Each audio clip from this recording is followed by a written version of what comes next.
Bueno, la elección divina ocurre en la eternidad. La Biblia nos habla que esa elección Dios la hizo en la eternidad antes de la creación incluso. Hay hermanos que van a estar diciendo que la salvación es sobre la base de la decisión divina, de la soberanía divina exclusivamente. Me parece que ese criterio es una equivocación. La Biblia claramente en el Nuevo Testamento nos va a enseñar que las personas que son elegidas para la salvación y para la eternidad han de creer en Cristo.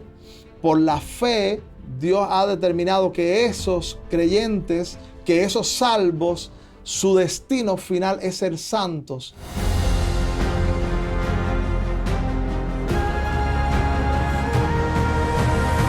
Bienvenidos a Escuela de Pescadores. ¿Se ha preguntado alguna vez si después de elegido tenemos alguna opción? Cuando hablamos de elección, según la Biblia, ¿de qué estamos hablando? ¿Qué es elección de un grupo? ¿Qué es elección de un individuo? ¿Qué sucede cuando Dios elige a una persona? ¿Lo marca para siempre? De eso y algunos otros temas vamos a estar hablando en el día de hoy. Confío en que este podcast les sea de mucha bendición y de mucha inspiración. Hemos invitado nuevamente al profesor y pastor Orlando Manso. Él ha sido profesor de seminarios teológicos, de institutos, ha sido predicador y maestro por muchos años. Es escritor y está con nosotros en el día de hoy. Pastor Manso, qué alegría. ¿Cómo está? Muy bien, pastor. Gracias por la invitación otra vez. Tuvimos una entrevista hace algún tiempo que ha sido sensación dentro de nuestro podcast aquí en Escuela de Pescadores. Esa entrevista ha provocado muchos comentarios, muchas preguntas y la reacción ha sido extraordinaria. Así es que esperamos que en el día de hoy nuevamente podamos responder algunas preguntas. Nuestro tema en el día de hoy, usted será nuestro profesor y nosotros seremos su alumno, es el tema de la elección. Cuando la Biblia habla de la elección, cuando los teólogos hacen un planteamiento sobre la elección, hemos sido elegidos o esta persona ha sido elegida, ¿de qué estamos hablando? ¿Qué significa en términos bíblicos la palabra elección? Dicho brevemente, es la selección que Dios hace de individuos, de naciones, para sus propósitos en general.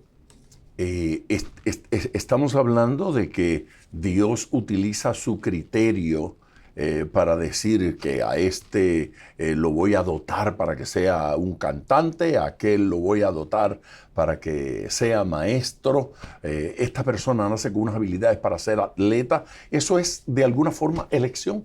Por supuesto. Y allí está la determinación divina. Nadie decidió nacer con músculos y huesos fuertes. Nadie elige cómo tener una gran voz, pero para muchas de estas cosas se nace. Así que cuando hablamos de ese tipo de elección, estamos hablando de algo con lo cual se nace. En algunos de los aspectos de la elección, no todas las elecciones son iguales. Hay otras elecciones que no tienen que ver con ese determinismo de que haya nacido con particulares condiciones o que haya nacido en determinado lugar. Exacto. En este sentido, creo que es mejor, para un mejor esclarecimiento, para una mejor comprensión, hablar de la doctrina de las elecciones. A ver, entonces, ¿cuántas elecciones hay? Hay varias en la Biblia. La Biblia nos presenta la elección en un sentido variado. Y bueno, probablemente muchas de las personas que leen la Biblia o se inclinan en cierto criterio puedan encontrar confusión al leer elegido y pensar que cada vez que se habla de elegidos se está hablando de que alguien ha sido deterministamente seleccionado para algo o para algún propósito. Ok. ¿Cuándo ocurre esa elección?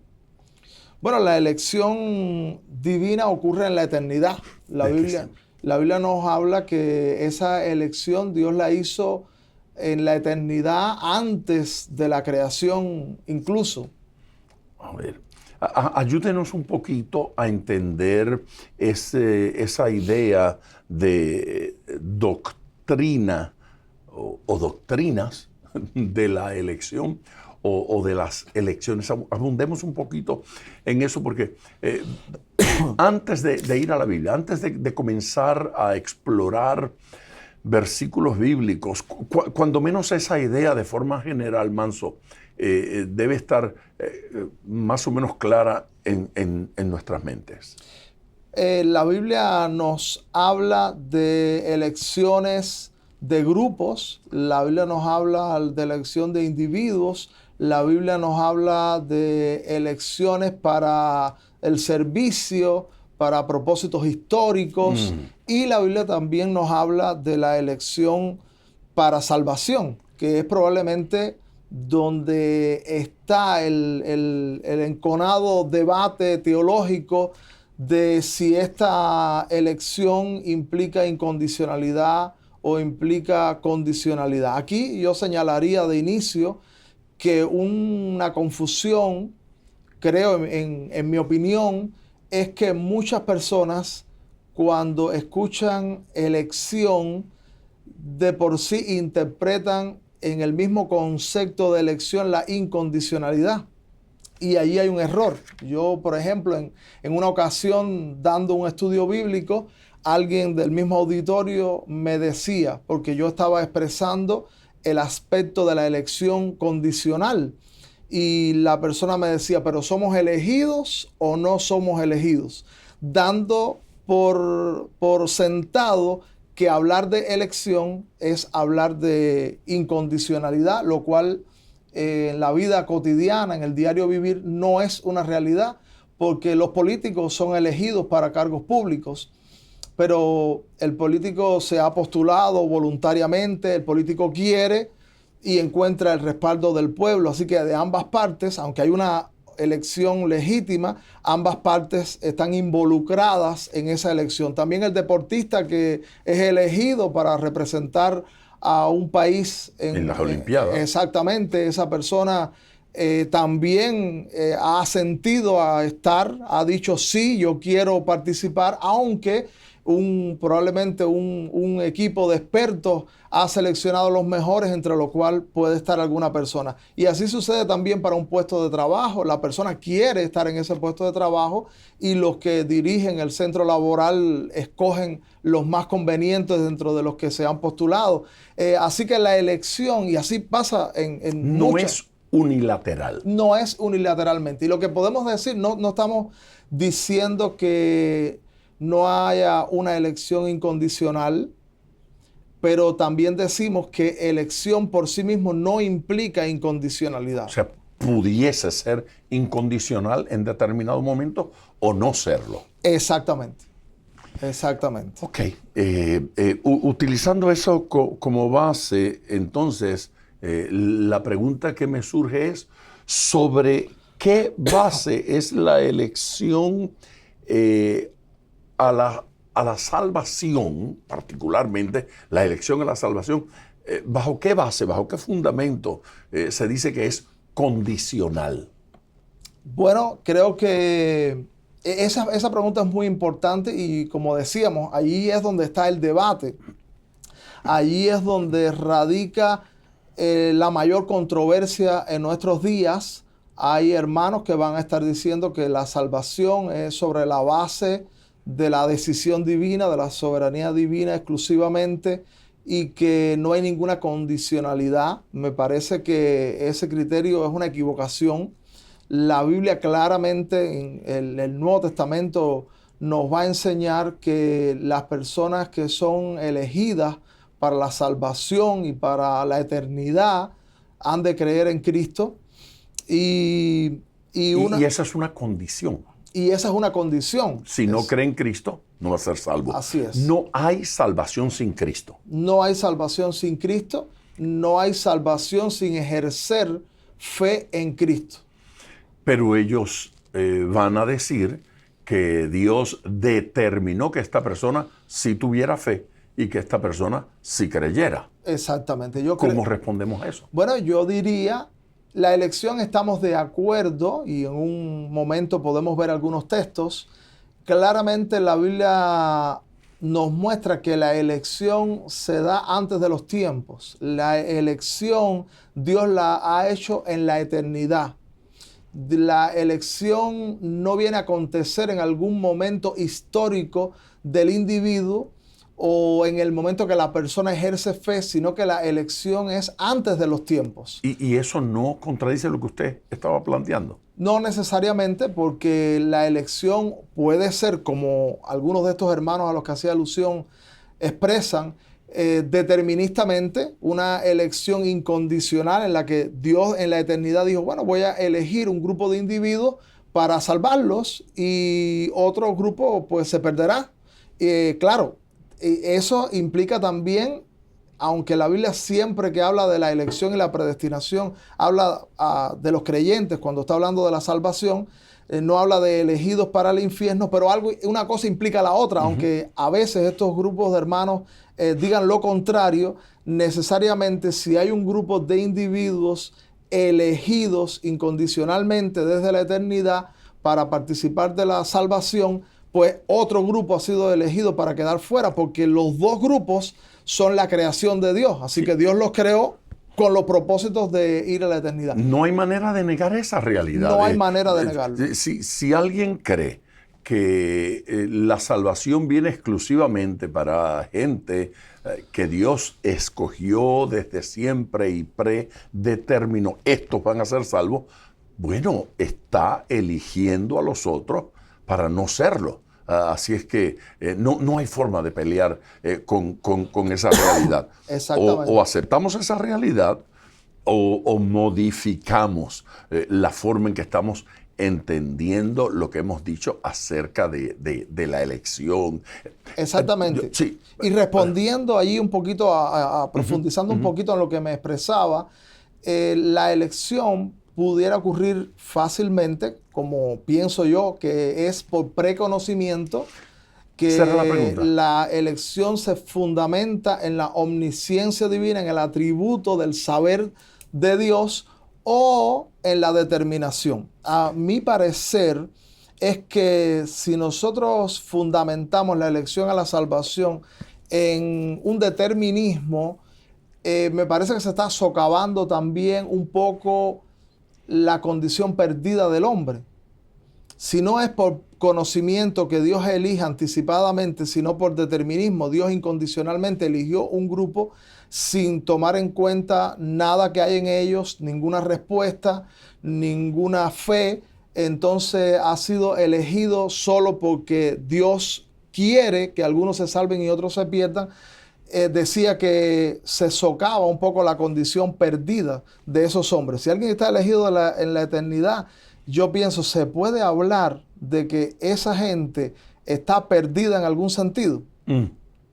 Y se puede hablar de la gravedad del pecado y de a dónde puede llevar el pecado a esas personas. Si deterministamente, y no hay nada más seguro que las decisiones divinas, Dios los eligió para la eternidad. Entonces, ¿cuál es la condición perdida real de los elegidos desde la eternidad, pero que entran en un momento de la historia a la salvación?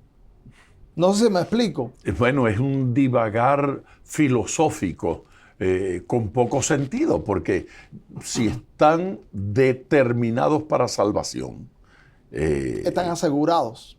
Sí, esa es la palabra. Aunque todavía no hayan entrado en la salvación. Sí. Y yo digo, allí se socava la condición perdida del hombre. Entonces también hay que decir que la Biblia claramente habla de la elección por conocimiento divino. Y el conocimiento no es causal. Nosotros sabemos cosas en las que no hemos puesto el dedo, en las que no hemos tomado ninguna decisión. Y algunas personas quieren igualar el conocimiento a la determinación. Y decir lo que Dios sabe es porque lo determinó. Y creo que no es así. Creo que Dios determina porque sabe. Y hay muchos aspectos del conocimiento divino que no implican la determinación. Hay muchas cosas que Dios ha hecho que no ha determinado. Hay elementos contingentes que están en un desarrollo histórico, fenómenos históricos, un proceder histórico que implica muchos actores sin que eso niegue en ningún sentido la soberanía divina, pero la elección para salvación está dándose sobre la base del preconocimiento, es decir, de lo que Dios sabe que algunos individuos harán. Y el Nuevo Testamento, cuando nos presenta la idea del escogimiento y de la salvación, habla del individuo creyendo y entrando a la salvación.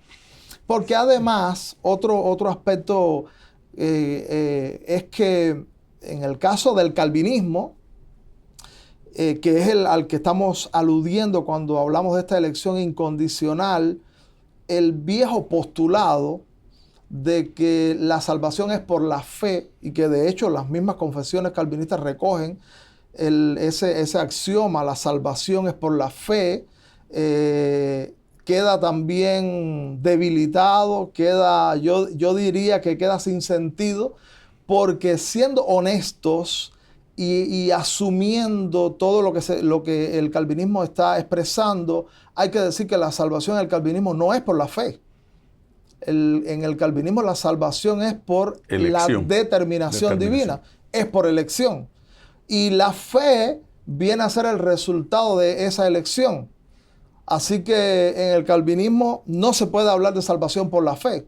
Hay que hablar legítimamente de salvación por elección o determinación. Entonces, el apóstol Pedro, que algunos juzgan como poco profundo en la doctrina, no está en nada superficial cuando señala esa presciencia divina. Dios sabiendo desde siempre, por ser Dios, por su conocimiento. Así que la predeterminación de Dios no es la que determina que ocurran cosas, sino que Dios sabe desde antes qué cosas van a ocurrir. Y porque las sabe, ocurren. Ya Dios lo sabía, por eso sabemos que va a ocurrir. No se trata de que Dios lo decidió de una manera, lo escribió de una manera. Allí no, al decir eso, por supuesto, y estoy de acuerdo con lo que estaba expresando, pastor, muchos nos van a acusar de que debilitar la soberanía divina. Pero es que hayan seres humanos que sean la imagen y semejanza de Dios. Y la imagen y semejanza de Dios, lo que nos está hablando es precisamente de esos atributos que Dios tiene en mayúscula, puesto en minúscula en su criatura. Y entonces la capacidad volitiva, la capacidad de decisión, las cualidades morales, los aspectos espirituales, todo eso Dios lo ha puesto en nosotros. Y entonces Dios ha decidido soberanamente hacer un individuo que toma decisiones y que tiene una capacidad moral entre el bien y el mal.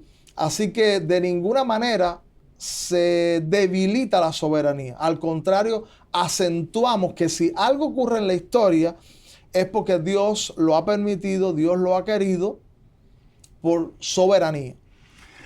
Si no creemos que Dios decidió que el hombre pueda decidir, vamos a tener un serio problema al trazar la línea para definir cuándo el hombre decide y cuándo no decide, porque Dios no decidió que el hombre decida. Entonces es un conflicto, pero cuando entendemos que Dios le dio al hombre esa capacidad para decidir, se resuelven muchas cosas. Yo creo que muchas sí. cosas van a su lugar. El doctor Billy Graham tenía una revista que se llamaba Decisión, y en su ministerio el término decisión en el llamado a la conversión, decidirse por Cristo, decidir entregarle el corazón a Cristo. Eso era fundamental y básico para hacer evangelismo. ¿Cómo se hace un llamado a la conversión si la persona no tiene nada que decidir? Totalmente. Porque Dios ya lo decidió. Entonces, es ridículo hacer un llamado a conversión. Decida si acepta a Cristo o si no lo acepta. Porque, ¿cómo le vamos a preguntar a la persona? Bueno, si Dios lo eligió, pase adelante para orar por usted. La persona nunca va a saber eso. Es absurdo el evangelismo cuando no hay una razón para evangelizar.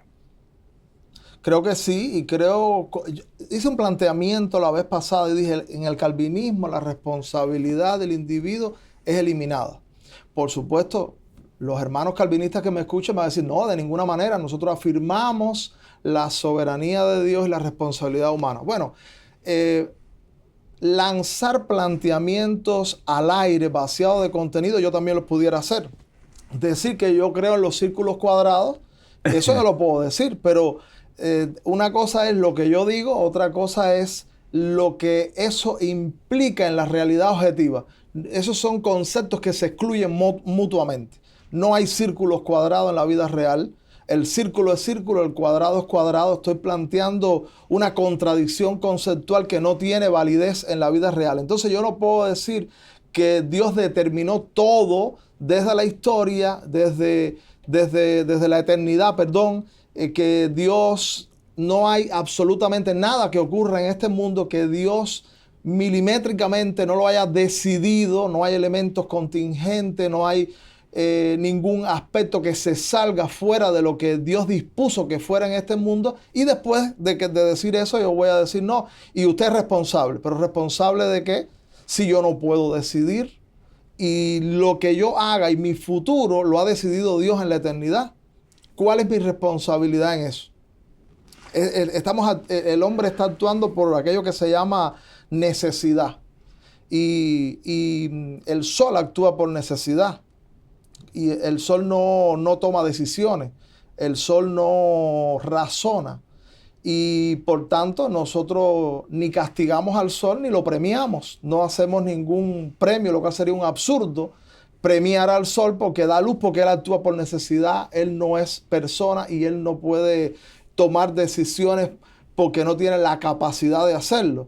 Entonces, castigar a un hombre que obedece al decreto divino o responsabilizarlo cuando en realidad está haciendo lo que Dios determinó es absurdo. Sería ridículo reclamarle al hombre porque nació hombre, y a la mujer porque nació mujer, al blanco por nacer blanco y al negro, culparlo por haber nacido negro, chino, asiático. Sería absurdo culpar a los cubanos de haber nacido en Cuba, a los colombianos por haber nacido en Colombia. Sin duda. No fue algo que decidieron ellos. No decidí nacer latino, no decidí que mi primer idioma, fuese, digamos, el español. Pero hay cosas que Dios espera que yo haga con eso que Él me dio. Totalmente. Sí, Él me dio la capacidad de hablar y espera que yo haga ciertas cosas con esa capacidad de hablar que me dio. Y estableció mandamientos, y estableció reglas, y dijo esto sí, esto no, quiero que haga. Y allí tengo que ejercer mi voluntad. Así es que allí hay cosas que Dios determinó. Y eso hace que seamos responsables. Sí, eso es la responsabilidad que tenemos.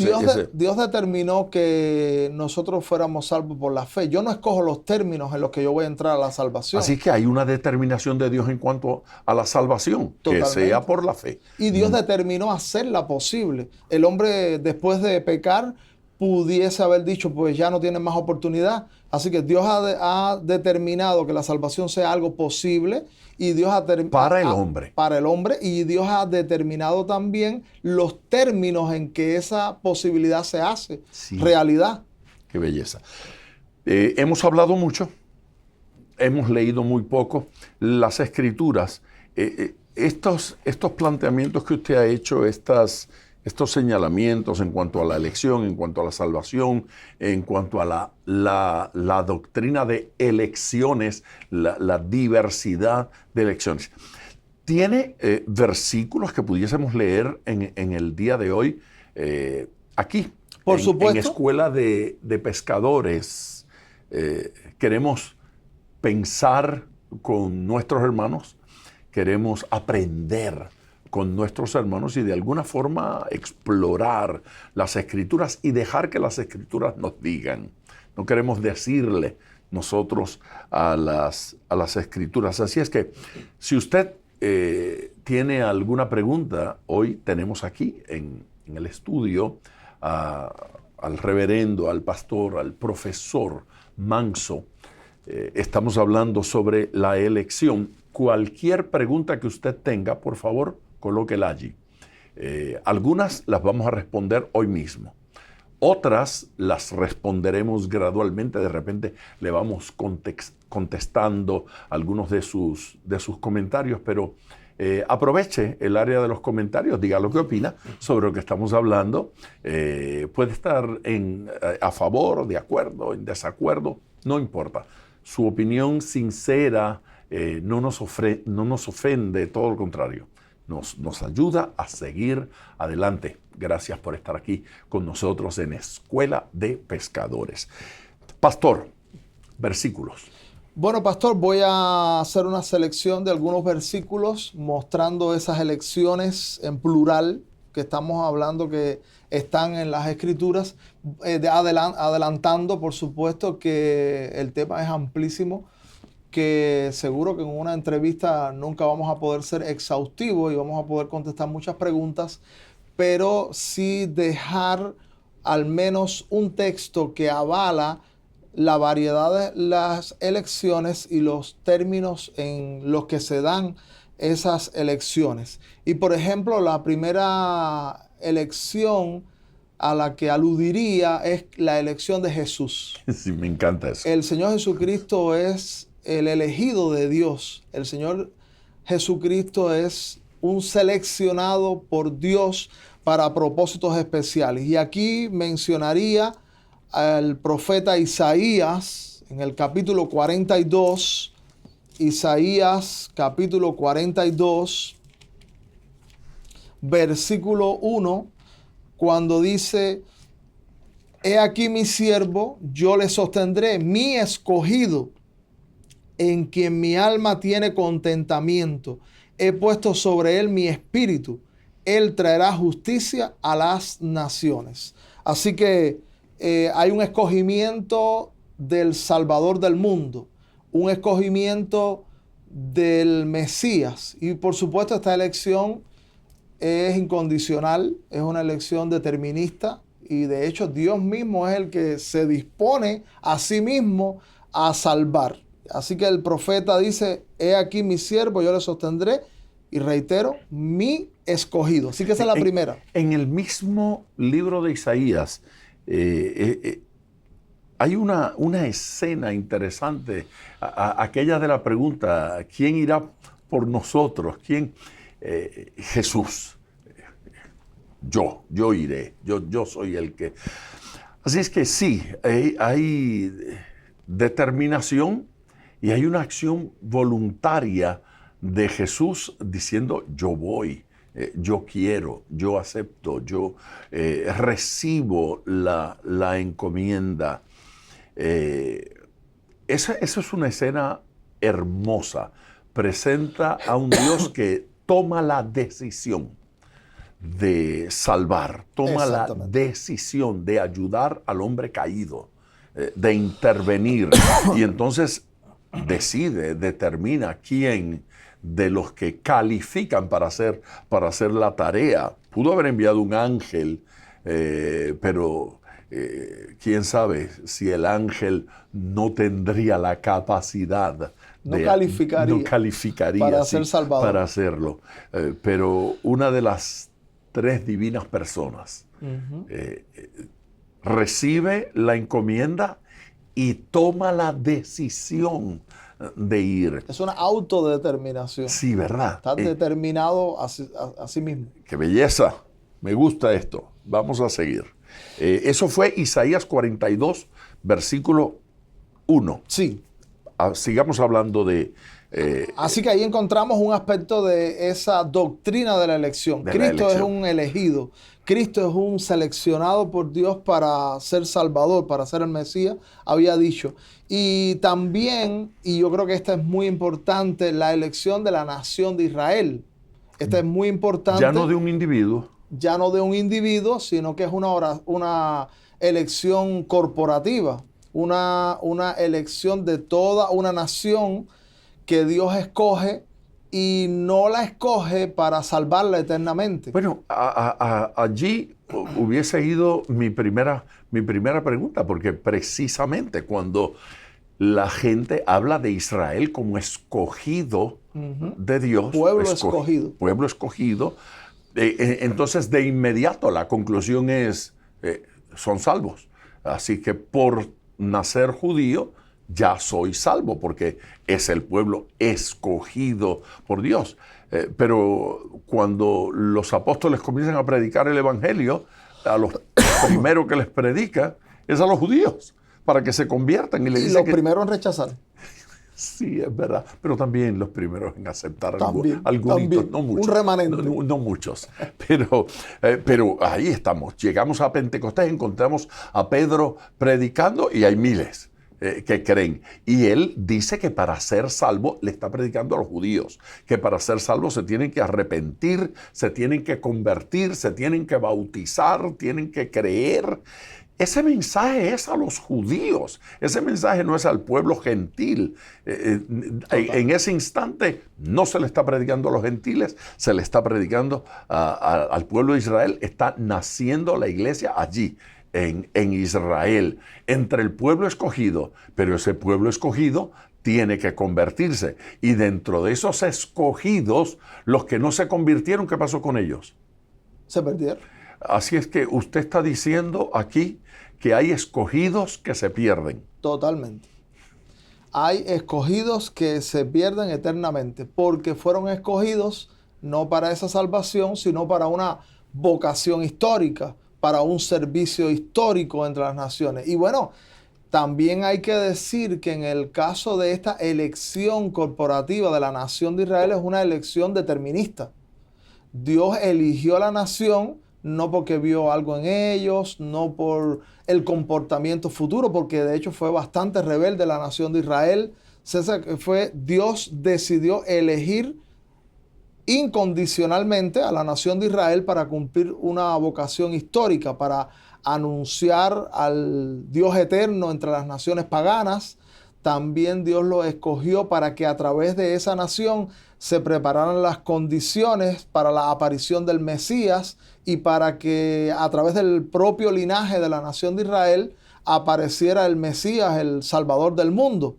Encontramos para que recibieran la ley, para que los mandamientos, para que el mundo viera esa manifestación poderosa en el desierto, el culto levítico, el culto, el sacerdocio, los pactos. Así es que sí, Dios escogió a Israel con ciertos propósitos, y todavía cuando vamos a ese ambiente escatológico, ya al final de los tiempos, todavía vemos a Israel con cierta vigencia y Dios interviniendo para con él de cierta forma y trayendo todavía palabra a ese pueblo. Bueno, y hablando de eso, hago una breve alusión que precisamente en el libro de Romanos, cuando ese versículo dice irrevocables son los dones y el llamamiento de Dios, el antecedente, el contexto inmediato es que Dios mantiene la oferta, y eso es lo que quiere decir que irrevocables son los dones y el llamamiento de Dios,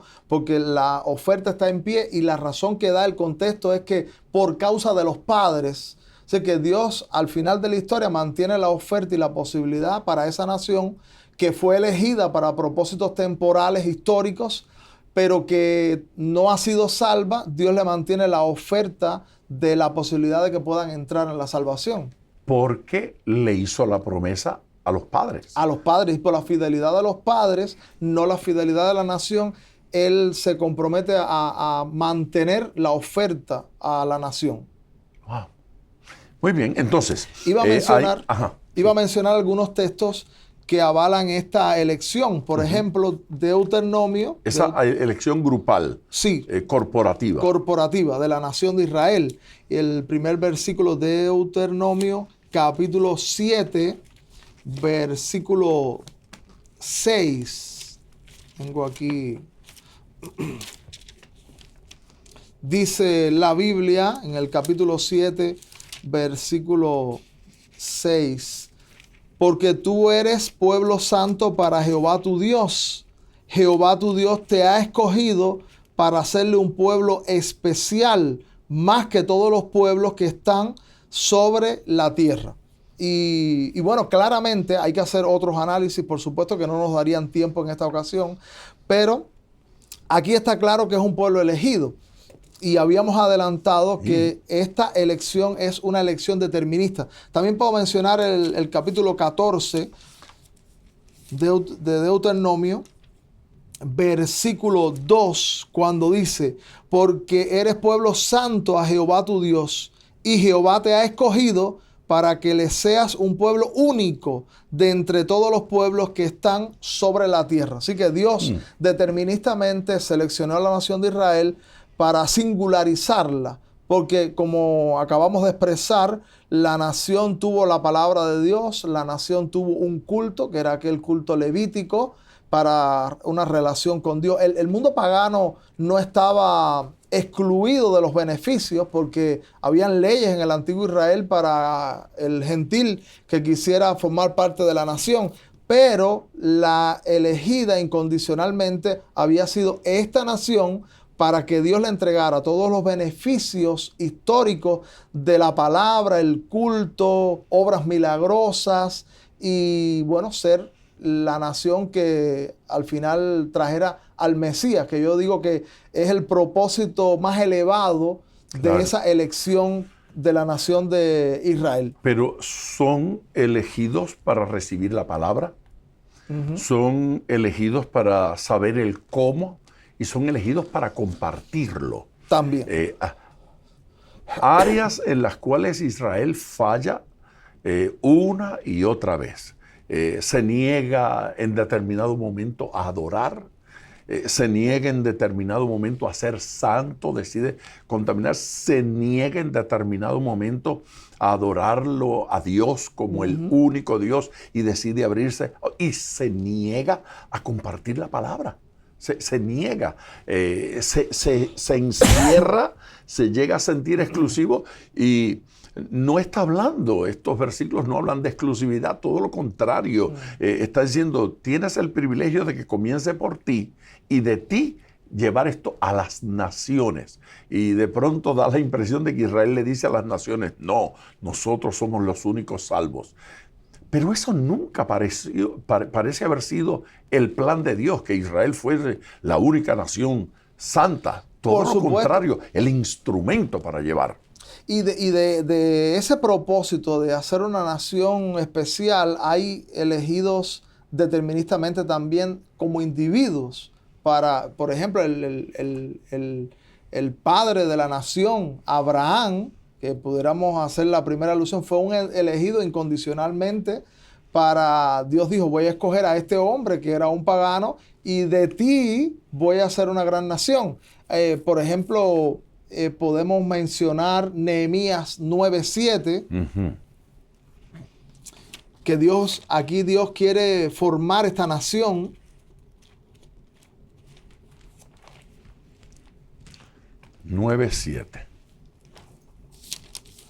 Exactamente. Nehemías 9:7 dice la Biblia: tú eres, oh Jehová, el Dios que escogiste a Abraham y lo sacaste de Ur de los Caldeos y le pusiste el nombre de Abraham. Así que allí también dice el Dios que escogiste a Abraham. Y asimismo hay otros textos que hablan de la elección de Moisés también para ser el libertador de la nación. Encontramos en el Salmo 106, hablando de este libertador. Salmo 106, versículo 23, dice: y trató de destruirlos, de no haberse interpuesto Moisés, su escogido, delante de él, a fin de apartar su indignación para que no los destruyese. Y otros textos como estos también, cuando Dios elige a David para ser también un instrumento que favoreció a la nación. Dios ha venido dándonos una vocación que es temporal, es de servicio, como el caso de Abraham, como el caso de Moisés. Y en estos casos Dios Dios lo está haciendo directamente y también incondicionalmente, no es que está viendo. De hecho, algunos de estos individuos, algunas veces lo que encontramos es que había mucha rebeldía y fueron también infieles. Y puedo mencionar una última más. Por favor. La elección de la iglesia, también sí. En primera epístola de Pedro, capítulo 2, versículo 9, mas vosotros sois linaje escogido, real sacerdocio, nación santa, pueblo adquirido por Dios, para que anunciéis las virtudes de aquel que os llamó de las tinieblas a la luz admirable. Así que Dios escoge también la iglesia para ser una anunciadora, para ser una sierva de Dios, tomando en cuenta que es la esposa de Cristo. Un instrumento para dar luz a las naciones. Y la iglesia está conformada por individuos elegidos condicionalmente a la salvación. La Biblia dice en Efesios capítulo 1, versículo 3 y 4, bendito sea el Dios y Padre de nuestro Señor Jesucristo, que nos bendijo con toda bendición espiritual en los lugares celestiales en Cristo, según nos escogió en Él antes de la fundación del mundo. Y bueno, aquí lo que habíamos expresado, que la elección se da en la eternidad, es antes de la fundación del mundo. No había creación y Dios se propone elegir, pero la elección se da en Cristo, es el lugar de la elección. Y la Biblia dice, el que cree en Él es salvo. El que no cree en Él no es salvo. Así que Dios está mirando de la eternidad quiénes son aquellos individuos que Él va a elegir en Cristo. No hay una elección fuera de Cristo, una elección determinista en la que ellos no participaban creyendo, incorporándose al Salvador del mundo. Y así que dice, según nos escogió en Él ante la fundación del mundo, para que fuéramos santos y sin mancha delante de Él, en amor, habiéndonos predestinado para ser adoptados hijos suyos por medio de Jesucristo, según el puro afecto de su voluntad. Y los elegidos, Dios predestina que sean santos. O sea, que los que entran a Cristo por la fe, Dios ha determinado que esos creyentes, que esos salvos, su destino final es ser santos, dice aquí la Biblia. Y ese preconocimiento lo podemos encontrar en Romanos 8:29, cuando dice, porque a los que antes conoció, también los predestinó para que fuesen hechos conforme a la imagen de su Hijo, para que sea el primogénito entre muchos hermanos. Y aquí está el elemento del conocimiento anticipado. Y el conocimiento anticipado, pastor, no implica causalidad. No, el conocimiento no es la causa por la que Dios elige. La causa es la fe de los individuos, en el caso de la salvación, que es lo que estamos hablando. Y pasa lo mismo. Nosotros sabemos cosas, como dije, en las que no hemos metido la mano. No tenemos un conocimiento anticipado como el de Dios, pero lo podemos ilustrar con el conocimiento histórico que sabemos. ¿Cuántas cosas sabemos de la historia? Que lo sabemos auténticamente, lo sabemos legítimamente, pero no hemos tenido participación en esos hechos históricos, aunque son conocidos por nosotros. Entonces, en ese sentido, Dios preconoce a los salvos. Y el texto dice, porque a los que antes conoció, que es la palabra griega proginosko, y que bueno, esa palabra merece un análisis que quizás lo podemos hacer en otra ocasión. Voy a escribirla aquí. Exacto. Proginosko. Proginosko. por las implicaciones de esa palabra. Pero lo que digo anticipadamente es que esa palabra implica preconocimiento. Muy bien. A ver, entonces, para ir redondeando esto y terminar este podcast y prepararnos para muchas invitaciones más, el Señor escoge a la iglesia y aquella persona que escoge obedecer llega a ser salvo. Dios no predeterminó quién va a ser salvo, pero predeterminó lo que iban a hacer los que fueran salvos. Sí. Los que sean salvos están determinados a ser santos. Exacto. Están determinados a parecerse a Jesús, a crecer, a desarrollar, a ser utilizados. Así es que cuando nos convertimos, tomamos una decisión para ser salvos. Él ha determinado lo que vamos a hacer aquellos que seamos salvos. No puedo decidir yo quiero ser salvo, pero este aspecto de lo que tú planificaste a mí no me interesa, porque Dios ha dicho, eso es lo que tú vas a hacer y para eso es que te voy a capacitar y para eso es que te voy a bendecir. Así que los hijos de Dios, aún los más superficiales, como quiera, de alguna manera, aquí o allá, vamos a crecer y vamos a ser santificados. Porque los que entran a la salvación, ese es su destino. Ese es su destino. Y bueno, mira, aquí mismo, pastor, este texto último que mencioné para enfatizar el preconocimiento, dice, porque a los que antes los conoció, también los predestinó para que fuesen hechos conforme a la imagen de su Hijo. Se van a parecer a Jesús. Totalmente. Nos vamos a parecer a Jesús. En otro momento, vamos a ocupar tiempo para hablar de cuando esos hijos de Dios, esos nacidos de nuevo, entran en actitud de rebeldía con ese plan de Dios. ¿Qué sucede con ellos? ¿Qué pasa? Pero eso será para otra invitación y para otro programa. Tenemos por ahí también pendiente un tema que la próxima vez que esté aquí me gustaría que lo consideremos, y es ese de la gracia irresistible. Pero no quiero que de eso me diga nada ahora, porque de eso vamos a hablar en nuestro próximo programa. Hemos tenido esta conversación interesante con el reverendo y profesor Orlando Manso. Siempre es una alegría tenerle aquí. Si usted todavía no ha dejado su pregunta, su comentario, hágalo ahora. Allí está esa sección de comentarios para que nos diga lo que piensa sobre lo que estamos haciendo. Y sobre todas las cosas, yo le ruego que se suscriba a este canal, Escuela de Pescadores, y que se la sugiera, se la proponga, se la comparta a alguna gente en distintos lugares. Compártala en su país, compártala en su iglesia, compártala a sus amigos. Soy el pastor Díaz Pavón y me siento feliz de haber compartido con usted en el día de hoy. Gracia y paz para todos ustedes.